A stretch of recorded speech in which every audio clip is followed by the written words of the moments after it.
I initially bought this car for $1,300 as a daily driver, winter beater, just a car to get around in, a car to get me from A to B, and then also be just kind of a fun car. This car's taking me on a crazy journey, and today I'm going to be kind of diving into that, giving the backstory and how it ended up sitting here in this condition it's in right now. Hey guys, my name is Logan, or Cream Tag, and yeah, today we're just going to be diving into the whole history of the Cream Integra.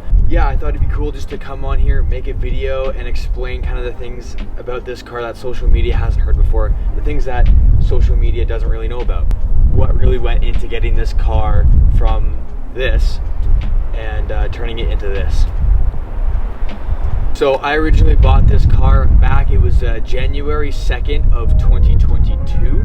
I paid $1,300 for this car. Now that's an incredibly cheap price, especially for the time, and I got this car for an absolute steal.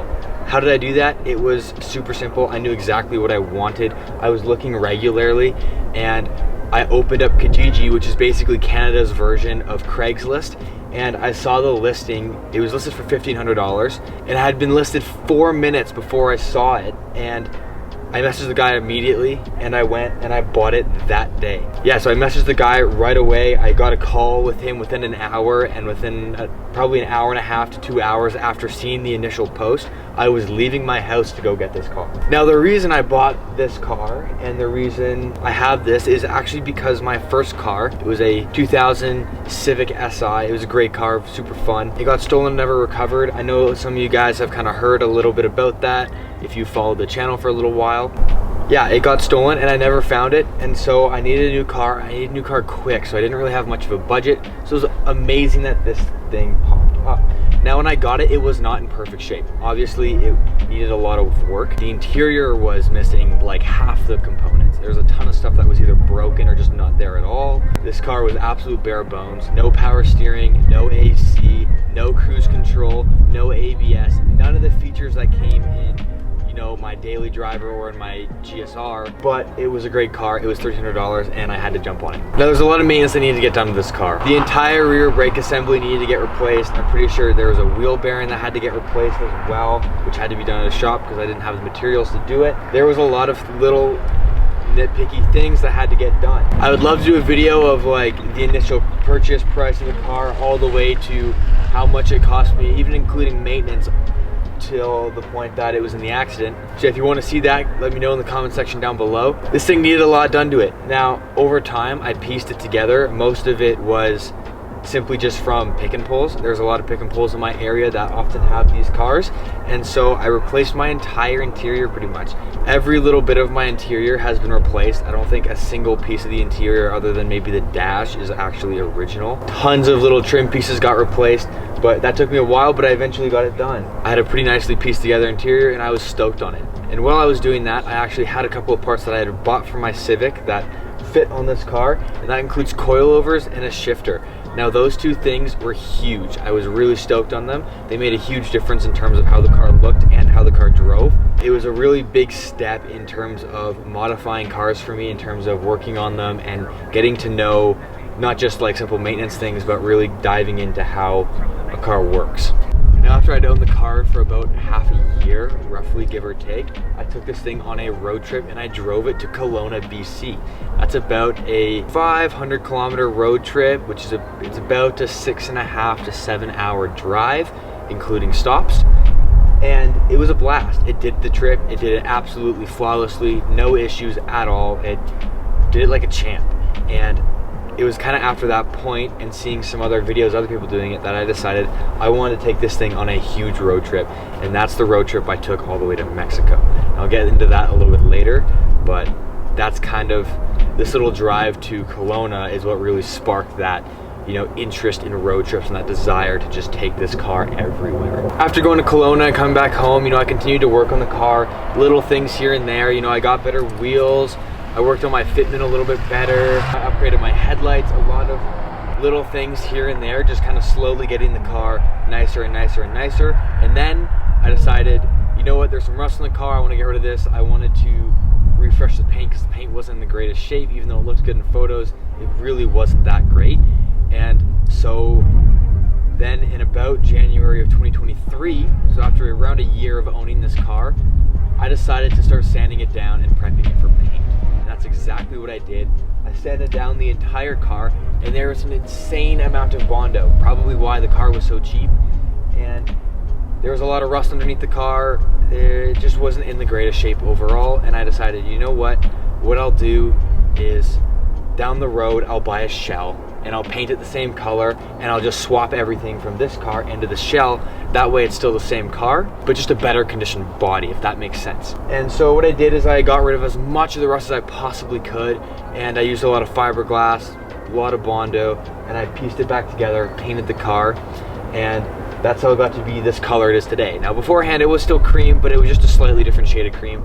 This one is fully custom. After I painted the car, I was in love with it. I actually got it painted just in time for my very last day of high school, and I drove it to school. It was maybe a little bit early. It was pretty recent after having painted the car, but I did take it to high school. I drove it there and I showed it off to a bunch of my friends. People were stoked to see it, and yeah, that was a really big moment for me, was just being able to take this car kind of finished in a way to my last day of high school. Now after that, it was summertime, you know, I was just out of school, and you know, I had work, but I also was taking this thing to a lot of car meets and a lot of shows. You know, I drove it kind of all over. You know, there was a lot of trips that I did, you know, to a couple of different shows, and it was a ton of fun. This car's a blast. I absolutely loved it. Over the summer I worked and I saved up money, and soon enough I had enough money to take this car on a road trip with my buddy Davis and drive it all the way to Mexico. Now if you haven't seen that series, I really encourage you, go check it out. It's really sick. I'll link a playlist here, and you guys can go check it out. It was a super fun trip, and we did a lot of stuff. So if you haven't already, go check out that series. Yeah, we drove this car. We took it from here in Calgary all the way down to Kelowna, the first spot I ever did a road trip with this car. And then we kept going. We went all the way to Seattle, and then from there we headed out to the coast. We drove the entire West Coast Highway. It was absolutely gorgeous, and it was a ton of fun. We met a lot of really awesome people, made some new friends, and just had a blast. We went to the Utah Salt Flats, and it was the same day that we were leaving the flats. We were driving. We were actually really close to stopping for the night. We had maybe an hour left of driving ahead of us, and a deer ran out in front of the car while we were driving on the highway, and my buddy Davis was driving at the time. Luckily, he was super responsive, and he was able to swerve enough to where he was able to keep the car in control, but also avoid the deer for the most part. And the deer clipped the front end of the car, and it rolled down the side of the car. It may be hard to see on video, but the whole quarter panel is all crunched up, and there's a lot of damage to it there. At the time, we weren't actually able to drive the car because when the deer hit the car, it sent the headlight pushed way back into the engine bay, and the timing belt, because it didn't have one of the covers, the timing belt grabbed the headlight harness, sucked it through, and it actually ended up skipping 9 teeth on the timing. Now normally skipping 9 teeth on timing is an absolute death sentence for these cars, and just like Honda motors in general, just the way that they're built.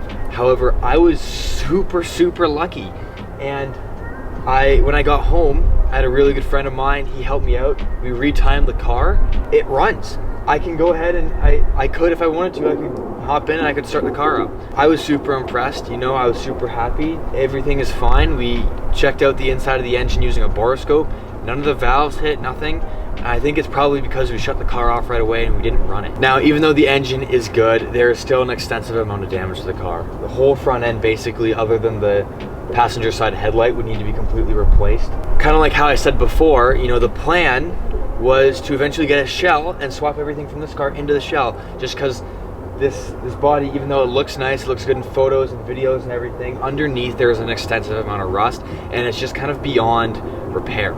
Sure, you can patch weld stuff, sure, you can replace things here and there, but realistically, at the end of the day, you're never going to be able to fully get rid of all the rust that's in the car. And so, instead of spending thousands and thousands of dollars and repairing it myself, I decided to take an insurance payout, which was alright. It was pretty good for what the car is. You know, it wasn't a terrible payout, but I was able to buy this car. This is my 1996 Acura Integra GSR. Now this one is not a GSR, this is just a base model. And so being able to get a GSR was huge. I was really stoked on it. And the plan with the GSR is to paint it cream. It's been slowly but surely getting all the parts from this car. As you can tell, This thing's not lowered anymore. It's because the coilovers that were on this car are now on the GSR. Same thing with that shifter I'd mentioned, that's on the GSR. You know, my steering wheel, a lot of my interior pieces that were really nice are now in the GSR, and there's plenty more that's going to be going onto that car. This car's been great. I really love it. I still love it. And just because it's a salvage title, just because it's all smashed up, doesn't mean it's never going to drive again. For now, I'm using it as a parts car. You know, I'm taking everything off of this and I'm putting it on my GSR. But, you know, maybe someday down the road, we can rebuild it. You know, who knows, maybe if the channel blows up and you guys really want to see it, maybe we can rebuild the car together on the channel. Who knows? But for the time being, it is a parts car, and it's basically helping build the GSR. It's kind of been given new life in a new way, in the sense of a new car. You know, everything that was on this car, everything that made this car special, really, is going into the GSR. The GSR is going to be amazing. I'm super stoked for it, and I'm actually going to start sanding it down and prepping it for paint soon. Remember to subscribe and hit that post notification bell so you guys can see, you know, the progress with the cars. Yeah, that's kind of the behind the scenes, I guess, the backstory of this car. I've had this thing for over 2 years now. It's amazing. This is going to be kind of her time to rest, I guess, and she's going to be used to further, you know, the next project. I really hope you guys enjoyed the video. If you did, remember to smash that like button, comment, and subscribe. It really helps out the channel. I'm really close to monetization. I need to get some more watch hours. So if you guys like these videos, make sure to check out some of my other ones. Check out that road trip playlist. It's really awesome. And let me know what kind of videos you guys want to see, what kind of videos you guys would love to see me make. As always, thank you guys for watching. I'll see you next time. Peace.